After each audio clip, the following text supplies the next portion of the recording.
But shall we recap some of the events of this year? So one of my favorite interviews was when we talked to former Governor Jesse Ventura, who has become, I guess, could we say, known as a conspiracy theorist. I mean, he has the book American Conspiracy, he has the TV show, he is obsessed with 9/11, and he is one interesting interview. A very polarizing figure. He is polarizing, and we're going to play a little bit of the interview that I did with him. And one interesting story to tell you about is the interview with Jesse Ventura. It happened in a way that it wasn't bizarre, but it was one of these. Jesse Ventura is not his real name, so we had to. On a weekend, I remember I came in incredibly early, and it was even earlier where he was on the West Coast, had to call the hotel and give a different name that he was registered under, and fortunately, it all came together, and we interviewed him, and it was probably one of the more compelling interviews of the year. Yeah, for sure. So let's take a listen and a look at Jesse Ventura, back when we were still midweek politics. In your book, the list of some of the conspiracy theories you cover include financial crisis, stolen elections in 2000 and 2004, the U.S. government's involvement with drugs, plans to end democracy, and I think most famously, or at least over the last few months that I've seen you talk about the most, is 9/11. Because that's a subject it seems you're not allowed to ask questions about. We were told what happened, and everyone seems to just accept what the government said and then accept what's told on mainstream soundbite news. And people that confront me with this, when I inquire as to how much research they've actually done on it, they admit nothing. All they know is what they've been told on television. Well, I've looked into a little bit more, and again, I don't pretend to know all. I don't think anybody knows all the answers. Absolutely not. Let me explain. When you do each one of these conspiracies, because they're all separate, it's a great deal like taking a jigsaw puzzle and throwing all the pieces on the floor. And each piece is a shred of evidence, and you start compiling these shreds of evidence. Now, can you complete the whole puzzle? Absolutely not. Can't be done. In my experience, but you can put enough of the puzzle together where you get a good idea of what the picture is.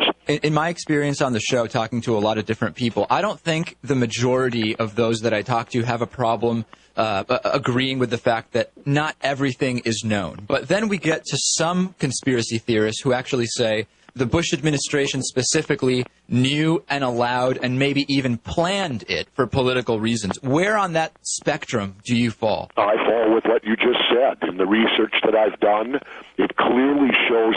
See, you need to look at the 9/11 Commission. It was, first of all, it was stonewalled for 2 years, if you recall. I do. There was going to be no investigation in 9/11. They just told us what happened, but pressure by the families and that, they wanted the truth. Well, the 9/11 Commission was run right out of the White House. Zelikow, a guy named Zelikow, who's real close with Condoleezza Rice, he oversaw the whole thing. They didn't see one document from the NSA.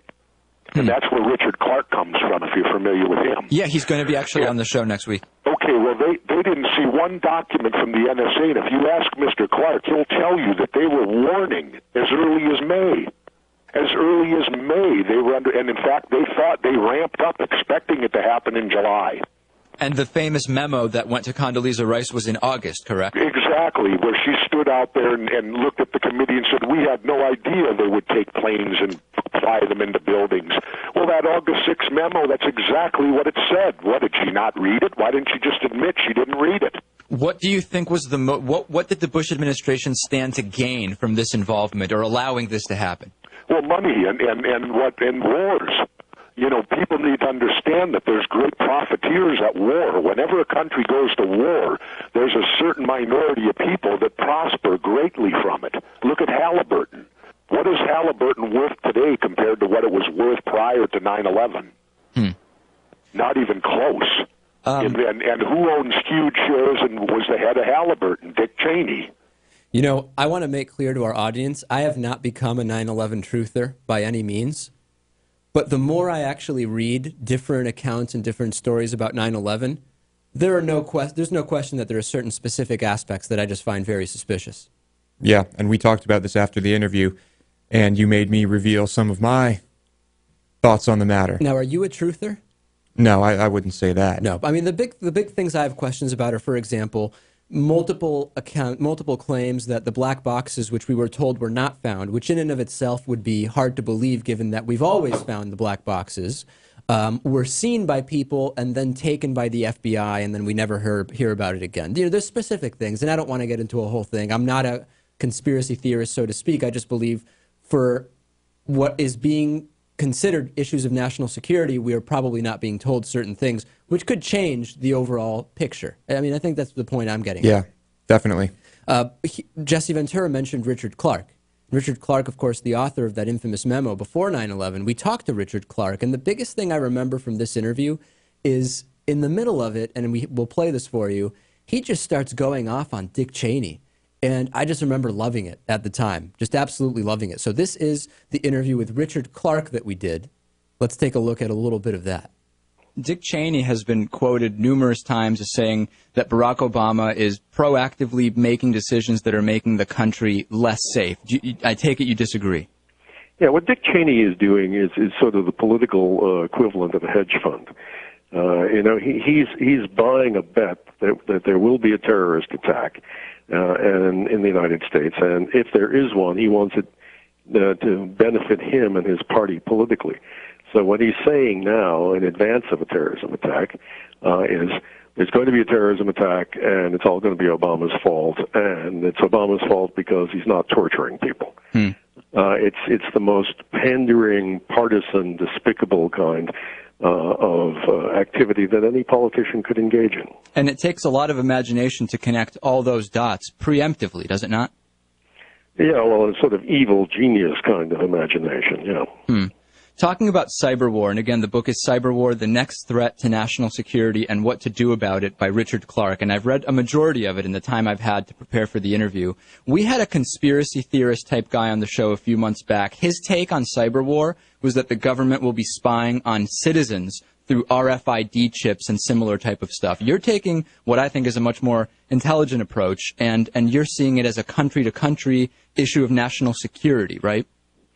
Well, that's right. The United States has created military units to fight in cyberspace. The Navy has created the 10th Fleet, which doesn't have ships.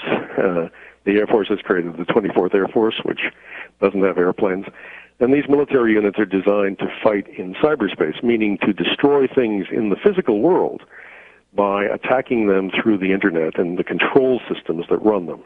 So derail trains, blow up pipelines, bring down power grids.